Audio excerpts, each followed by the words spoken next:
Assalamualaikum warahmatullahi wabarakatuh.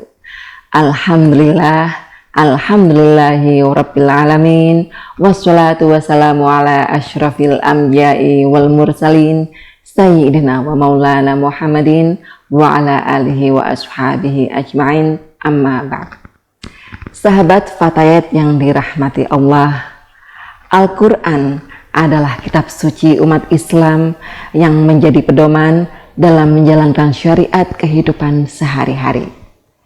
Secara masyhur, kitab suci Al-Quran ini diturunkan kepada Nabi Muhammad SAW pada bulan Ramadan, salah satu bulan yang dimuliakan oleh Allah Subhanahu wa Ta'ala di antara bulan-bulan lainnya.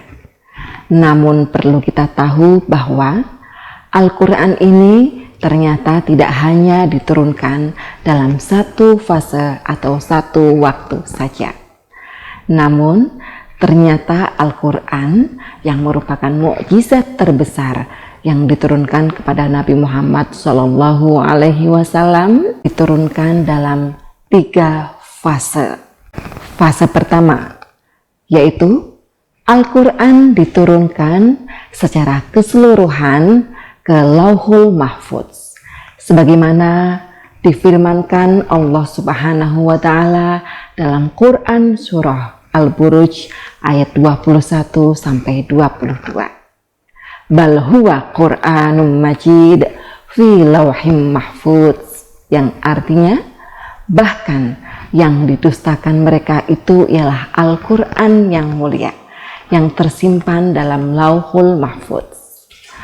Para mufasir sepakat bahwa ayat ini menjelaskan Al-Quran diturunkan di Lauhul Mahfuz. Fase kedua yaitu Al-Quran diturunkan secara utuh dari Lauhul Mahfuz ke Baitul Izzah pada bulan Ramadan, yaitu pada malam Lailatul Qadar. Sebagaimana yang tersebut dalam firman Allah dalam Quran surah Al-Baqarah ayat 185. Syahrul Ramadan allazi unzila fihil Qur'an hudal linnas wa bayyinatin minal huda wal furqan, yang artinya beberapa hari yang ditentukan itu ialah bulan Ramadan, bulan yang di dalamnya diturunkan permulaan Al-Quran sebagai petunjuk bagi manusia dan penjelasan-penjelasan mengenai petunjuk itu dan pembeda antara yang hak dan yang batil. Ayat ini juga diperkuat dengan hadis sebagai berikut. Fusilal Qur'ana minadz-dzikr ayyil lauhil mahfuz fawudi'a fi baitil izzah minas sama'id dunya faja'ala Jibril alaihi salam yang zilubihi alan Nabi Sallallahu Alaihi Wasallam, yang artinya Al-Quran dipisahkan dari Az-Zikr atau Lauhul Mahfuz lalu diletakkan di Baitul Izzah di langit dunia. Kemudian Jibril menyampaikannya kepada Nabi Muhammad Sallallahu Alaihi Wasallam.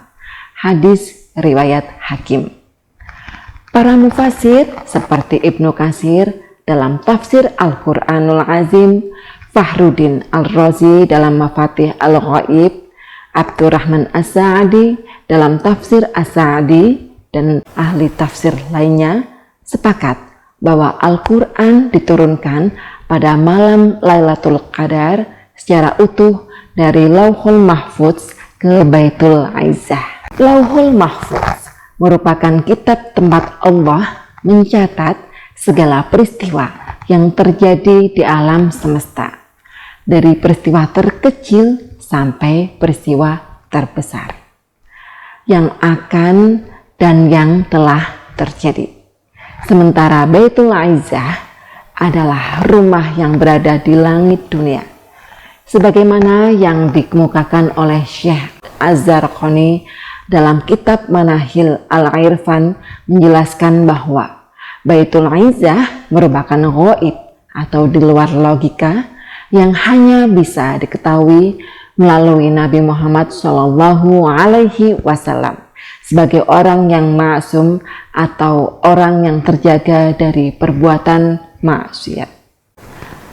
Sedangkan mengenai wujudnya seperti apa, Ibnu Abbas menjelaskan bahwa Lauhul Mahfuz terbuat dari mutiara putih, panjangnya seukuran jarak antara langit dan bumi, lebarnya sama dengan jarak antara timur dan barat. Sedangkan kedua sisinya terbuat dari mutiara dan yakut, sampulnya dari yakut merah, penanya dari cahaya, dan kalamnya telah tertulis di arsy yang pangkalnya berada di pangkuan seorang malaikat. Sahabat Fatayat rahimahumullah, sedangkan fase ketiga, Al-Quran diturunkan secara berangsur-angsur kepada Nabi Muhammad SAW sesuai dengan kondisi umat Nabi Muhammad saat itu, sebagaimana yang disebutkan dalam Quran surah Asy-Syu'ara ayat 193. Nazala bihir ruhul amin ala qalbika litakunu minal munzirin bilisani arabiyyin mubin, yang artinya dia dibawa turun oleh Ar-Ruh Al-Amin atau Jibril ke dalam hatimu Muhammad, agar kamu menjadi salah seorang di antara orang-orang yang memberi peringatan dengan bahasa Arab yang jelas. Sahabat Fatayat yang dimuliakan Allah, hal-hal lain yang perlu kita ketahui bahwa sebenarnya Al-Quran ini diturunkan dari Lauhul Mahfuz melalui malaikat Jibril secara berkala selama 20 malam. Lalu Jibril menurunkan Al-Quran kepada Nabi Muhammad SAW secara berangsur selama 20 tahun. Bahkan ada yang mengatakan lebih dari itu. Sahabat Fatayat rahimakumullah, selain Al-Quran, ternyata kitab-kitab lainnya yang diturunkan kepada Nabi sebelum Nabi Muhammad SAW juga diturunkan pada bulan Ramadan. Sebagaimana sabda Rasulullah SAW, "Unzilat suhufu Ibrahim awwala lailatin min syahri Ramadan wa unzilatit Tauratu li sitti ma'baini min Ramadan wa unzilal Injilu li thalasa asyrata ma'bad min Ramadan wa unzilaz Zaburu li thamana asyrata khulas min Ramadan wa unzilal Qur'anu li arba'i wa asyrina khulas min Ramadan." Yang artinya suhuf Ibrahim diturunkan pada malam pertama Ramadan, Taurat diturunkan pada hari ke-6 Ramadan, Injil diturunkan pada tanggal 13 Ramadan, Zabur diturunkan pada tanggal 18 Ramadan, dan Al-Quran diturunkan pada tanggal 24 Ramadan. Ibnu Katsir juga menjelaskan bahwa Allah Subhanahu wa Ta'ala mengistimewakan bulan puasa dibandingkan bulan-bulan lainnya dengan memilih bulan Ramadan ini sebagai bulan diturunkannya Al-Quran. Bahkan kitab-kitab lain yang diturunkan kepada Nabi selain Nabi Muhammad SAW. Jadi para sahabat, berdasarkan pernyataan Ibnu Katsir ini, kita bisa mengambil poin penting bahwa Allah Subhanahu wa Ta'ala memuliakan bulan Ramadan bukan saja dengan diturunkannya Al-Quran, namun juga semua kitab-kitab umat terdahulu. Perbedaannya, jika kitab-kitab yang lalu diturunkan sekaligus kepada para nabi, sementara Al-Quran diturunkan melalui berbagai tahapan sesuai dengan konteks tertentu. Sahabat ayat rahimakumullah, demikian penjelasan saya mengenai 3 fase turunnya Al-Quran. Bermanfaat dan kurang lebihnya saya mohon maaf yang sebesar-besarnya. Wallahul muwaffiq ila aqwamit thoriq. Assalamualaikum warahmatullahi wabarakatuh.